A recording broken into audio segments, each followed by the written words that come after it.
आज हम डिस्कस करेंगे इम्पोर्टेंट करंट अफेयर्स ऑफ 31 जुलाई 2020 जो गवर्नमेंट एग्जाम के लिए काफी इम्पोर्टेंट है। आपने अभी तक अगर ZTV एजुकेशन एंड एग्जाम का चैनल सब्सक्राइब नहीं किया है तो प्लीज सब्सक्राइब कर लीजिए, क्योंकि हम हर रोज इम्पोर्टेंट करंट अफेयर्स आपके सामने लाते रहेंगे। डेली अपडेट्स के लिए आप हमारा टेलीग्राम ग्रुप भी ज्वाइन कर सकते हैं, जिसका लिंक हमने नीचे डिस्क्रिप्शन में दे दिया है। तो चलिए अब शुरू करते हैं। PFC ने स्मार्ट ग्रिड प्रौद्योगिकी में प्रशिक्षण, अनुसंधान और उद्यमिता विकास के लिए IIT कानपुर के साथ एक समझौते पर हस्ताक्षर किए। पावर फाइनेंस कॉर्पोरेशन बिजली मंत्रालय के तहत एक PSU ने भारतीय प्रौद्योगिकी संस्थान कानपुर के साथ एक समझौता ज्ञापन पर हस्ताक्षर किए। समझौते का उद्देश्य स्मार्ट ग्रिड प्रौद्योगिकी में प्रशिक्षण, अनुसंधान और उद्यमिता विकास का समर्थन करना है। इस समझौते पर श्री M प्रभाकर दास, मुख्य महाप्रबंधक PFC और professor Jayant Kumar Singh, dean resource और एलुमनी ने एक आभासी मंच पर हस्ताक्षर किए। मुख्य विशेषताएं: MOA के तहत PFC अपनी CSR पहल के तहत IIT कानपुर को 2,38,97,000 रुपए की वित्तीय सहायता प्रदान करेगा। समझौते का मुख्य उद्देश्य स्मार्ट ग्रिड प्रौद्योगिकी पर अनुसंधान और विकास के लिए बुनियादी ढांचे के विकास में IIT कानपुर को सहायता प्रदान करना है। इस परियोजना के तहत IIT कानपुर 90 प्रतिभागियों को स्मार्ट ग्रिड तकनीक पर प्रशिक्षण प्रदान करेगा। यह ALS स्मार्टफोन ग्रिड टेक्नोलॉजी पर विचारों के विकास के लिए 9 चयनित उम्मीदवारों को फेलोशिप प्रदान करेगा। प्रतिभागियों को IIT कानपुर के startup innovation and incubation centre SIIC द्वारा सहायता प्रदान की जाएगी और वे उद्यमी गतिविधियों को अपनाएंगे। कैबिनेट ने राष्ट्रीय शिक्षा नीति 2020 को मंजूरी दी।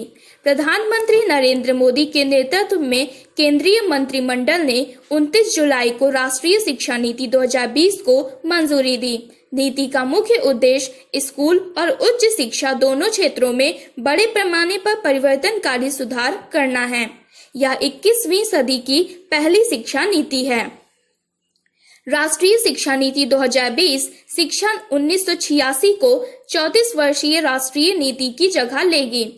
नई policy equity, access, quality, affordability और अकाउंटेबिलिटी पर बनी है।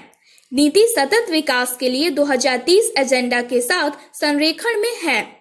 इसका उद्देश्य 21वीं सदी की जरूरतों के अनुकूल स्कूल और कॉलेज की शिक्षा को अधिक समग्र, लचीला, बहुविषयी दोनों बनाकर भारत को एक ज्ञान समाज और वैश्विक ज्ञान महाशक्ति में बदलना है और प्रत्येक छात्र की अद्वितीय क्षमताओं को सामने लाना है। नई नीति का मुख्य उद्देश्य 2030 तक स्कूल शिक्षा में 100% सकल नामांकन अनुपात के साथ पूर्व माध्यमिक से माध्यमिक स्तर तक शिक्षा के सार्वभौमिकरण के लिए है। 2020 में स्कूली शिक्षा को मुख्य धारा में वापस लाने के लिए 2 करोड़ की उम्मीद है। 4 नीति में आंगनवाड़ी, पूर्व स्कूली शिक्षा के 12 वर्ष और स्कूली शिक्षा के 12 वर्ष के साथ नए 5+3+3+4 स्कूल पाठ्यक्रम शामिल हैं। यह शैक्षिक साक्षरता और विद्यालयों में व्यावसायिक धाराओं के बीच असाधारण साक्षरता और न्यूमेरिसिटी, एक्स्ट्रा करिकुलर कोई कठोर अलगाव पर जोर देता है। नीति के तहत व्यावसायिक शिक्षा इंटर्नशिप के साथ 6वीं कक्षा से शुरू होगी। मातृभाषा और क्षेत्रीय भाषा में कम से कम 5वीं कक्षा तक पढ़ाना। सीखने के परिणामों को प्राप्त करने के लिए छात्र की प्रगति को ट्रैक करने के लिए मूल्यांकन सुधार किए जाएंगे। उच्च शिक्षा में GER 2035 तक बढ़ाकर 50% किया जाएगा। इसके अलावा उच्च शिक्षा में 3.5 करोड़ सीटें जोड़ी जानी हैं। उच्च शिक्षा के पाठ्यक्रम में विषयों की लचीलापन है। उपयुक्त प्रमाणीकरण के साथ एकाधिक प्रवेश निकास की अनुमति दी जाएगी। ट्रांसफर ऑफ क्रेडिट की सुविधा के लिए अकादमिक बैंक ऑफ क्रेडिट की स्थापना की जाएगी। नई नीति के तहत नेशनल रिसर्च फाउंडेशन एक मजबूत अनुसंधान संस्कृति स्थापित करेगा। एफिलिएशन सिस्टम को 15 साल में कॉलेजों को ग्रेडेड ऑटोनॉमी के साथ चरणबद्ध किया जाएगा। NEP 2020 अधिवक्ताओं ने इक्विटी के साथ प्रौद्योगिकी का उपयोग बढ़ाया। राष्ट्रीय शैक्षिक प्रौद्योगिकी फोरम बनाया जाएगा। NEP 2020 में वंचित क्षेत्रों और समूहों के लिए जेंडर इंक्लूजन फंड, विशेष शिक्षा क्षेत्र की स्थापना जोर दिया गया है। नई नीति स्कूलों और HES दोनों में बहुभाषावाद को बढ़ावा देती है। राष्ट्रीय पाली संस्थान, फारसी और प्राकृत भारतीय अनुवाद संस्थान और व्याख्या की स्थापना की जाएगी। उत्तराखंड में पहली उड़ान RCS सेवा शुरू की गई है। Shri Hardeep Singh Puri MOS civil aviation ने 29 जुलाई को उड़ान RCS योजना के तहत उत्तराखंड में पवन हंस द्वारा पहली हेलीकॉप्टर सेवा को हरी झंडी दिखाई। अप्रैल 2017 में पहली उड़ान शुरू होने के बाद से अब तक 274 उड़ान मार्गों का परिचालन 45 हवाई अड्डों और 3 हेलीपोर्टों को जोड़ने के लिए किया गया है। इन नए मार्गों और हेली सेवा के खुलने से उत्तरकाशी के लोगों को करीब लाने और पर्यटन को समर्थन देने की उम्मीद है। नई हेली सेवा देहरादून, नई टिहरी, श्रीनगर और गौचर के बीच कनेक्टिविटी को सक्षम करेगी। यह उत्तराखंड में पहाड़ी क्षेत्रों के बीच हवाई संपर्क को बढ़ाएगा। यह औसत यात्रा के समय को 20 से 25 मिनट तक कम कर देगा।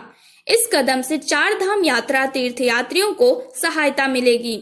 इस सेवा को इस मार्ग पर 3 बार साप्ताहिक हेलीकॉप्टर सेवाओं को संचालित किया जाएगा। व्यवहार्यता गैप फंडिंग UDAN योजना के तहत ऑपरेटरों और यात्रियों दोनों को प्रदान की जाएगी ताकि आम लोगों के लिए किराए को सस्ता रखा जा सके। इन मार्गों के लिए किराया 900 रुपए प्रति सीट है। MOCA ने उड़ान 2 बोली प्रक्रिया के तहत देहरादून, नई टिहरी, श्रीनगर पवन हंस लिमिटेड को पवन हंस लिमिटेड से सम्मानित किया। देहरादून को रामनगर, पतनगर, नैनीताल, अल्मोड़ा, पिथौरागढ़ और देहरादून को मसूरी से जोड़ने वाले 2 और नेटवर्क पवन हंस लिमिटेड द्वारा जल्द ही चालू किए जाएंगे।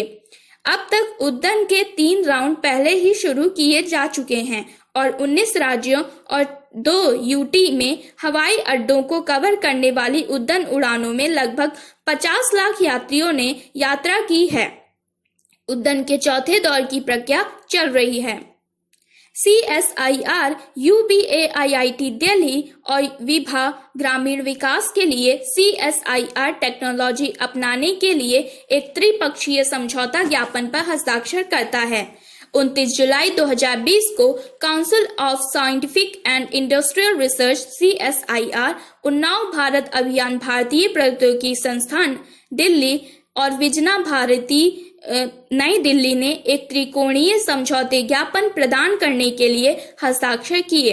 UBA के लिए CSIR के ग्रामीण प्रौद्योगिकियों तक पहुंच और भारत के ग्रामीण विकास की दिशा में UBA के क्षेत्र में सहयोग और कार्यों के लिए। शेखर मांडे CSIR के महानिदेशक और वैज्ञानिक और औद्योगिक अनुसंधान विभाग के सचिव, वीरेंद्र कुमार राष्ट्रीय समन्वयक, उन्नाव भारत अभियान, जयंत चहरसुभे और प्रवीण रामदास VIBH और अन्य प्रोफेसरों के लिए ग्रामीण विकास और प्रौद्योगिकी केंद्र में MOU पर हस्ताक्षर के दौरान उपस्थित थे। UBA और विभा जैसी पहलों का समर्थन करने के लिए लोगों के लक्ष्य के अनुरूप CSIR ग्रामीण प्रौद्योगिकियों और संबंधित शैक्षिक संस्थानों को अपनाना।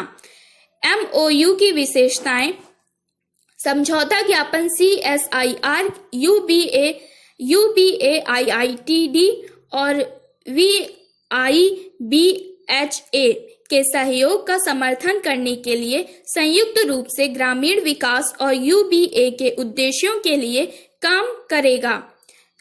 MOU एक पर्याप्त संरचनात्मक नेटवर्क का सक्षम बनाता है जो राष्ट्र भर में UBA के कार्यान्वयन के लिए एक आवश्यकता है।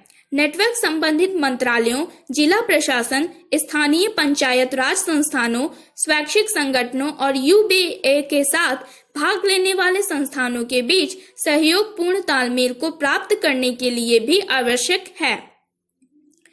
MOU पूरे देश में लोगों के लिए विभिन्न हितधारकों के सहयोग से CSIR द्वारा विकसित प्रौद्योगिकियों और उत्पादों की पहुंच को सक्षम बनाता है। उन्नव भारत अभियान के बारे में जानें तो उन्नव भारत अभियान मानव संसाधन विकास मंत्रालय के तहत एक फ्लैगशिप कार्यक्रम है जिसमें समावेशी भारत के ढांचे के निर्माण के लिए शैक्षिक संस्थानों के समर्थन के साथ ग्रामीण विकास की प्रक्रिया में परिवर्तनकारी परिवर्तन की दृष्टि है। विजना भारती के बारे में जाने तो विजना भारती राष्ट्रीय विज्ञान स्वयंसेवक संघ से जुड़ा हुआ है, एक विज्ञान निकाय है। किस राज्य सरकार ने डीजल पर मूल्य वैट घटाकर 16.75% किया है? इसका सही उत्तर है दिल्ली। दिल्ली सरकार ने डीजल पर मूल्य वर्धित कर यानी कि वैट को घटाकर 30% से 16.75% कर दिया है। इस कदम से दिल्ली में डीजल की कीमत 82 रुपए से घटकर 73.64 रुपए लीटर घट जाएगी। राजस्थान विधानसभा सत्र किस तारीख से शुरू होगी? इसका सही उत्तर है 14 अगस्त। सत्तारूढ़ कांग्रेस सरकार में मतभेदों के कारण राज्य में जारी राजनीतिक संकट के बीच राजस्थान के राज्यपाल कलराज मिश्र ने 29 जुलाई 2020 को 14 अगस्त से विधानसभा सत्र बुलाने का आदेश जारी किया है। एक नए अध्ययन के अनुसार दुनिया भर में 3 में से 1 बच्चे को अपने रक्त में किस रासायनिक तत्व के उच्च स्तर का खतरा है? इसका सही उत्तर है लेड। एक नए अध्ययन के अनुसार दुनिया भर में 3 में से 1 बच्चे को रक्त में अस्वीकार रूप से उच्च स्तर का खतरा होता है। पुनर्चक्रण का नेतृत्व करने वाले अध्ययन नोटों को अक्सर गरीब और मध्यम आय वाले देशों में लापरवाही से किया जाता है, जहां औद्योगिक प्रदूषण सुरक्षा उपायों को खराब तरीके से लागू किया जाता है या कोई नहीं होता। प्रधानमंत्री नरेंद्र मोदी ने संयुक्त रूप से 30 जुलाई 2020 को किस राष्ट्र के नए सुप्रीम कोर्ट भवन का उद्घाटन किया? इसका सही उत्तर है मॉरिशस। प्रधानमंत्री नरेंद्र मोदी ने संयुक्त रूप से 30 जुलाई 2020 को वीडियो कॉन्फ्रेंसिंग के माध्यम से मॉरिशस के नए सुप्रीम कोर्ट भवन का उद्घाटन मॉरिशस के PM प्रवीण जुगनॉथ के साथ किया। किस राष्ट्र की कांग्रेस कमेटी ने महात्मा गांधी और मार्टिन लूथर किंग जूनियर की विरासत को बढ़ावा देने के लिए एक विधेयक पारित किया है? इसका सही उत्तर है US। संयुक्त राज्य अमेरिका की एक प्रमुख कांग्रेस समिति ने 29 जुलाई को नागरिक अधिकार आइकन जॉन लुइस द्वारा लिखित एक विधेयक पारित किया। इस बिल का उद्देश्य महात्मा गांधी और मार्टिन लूथर किंग जूनियर की विरासत को बढ़ावा देना है।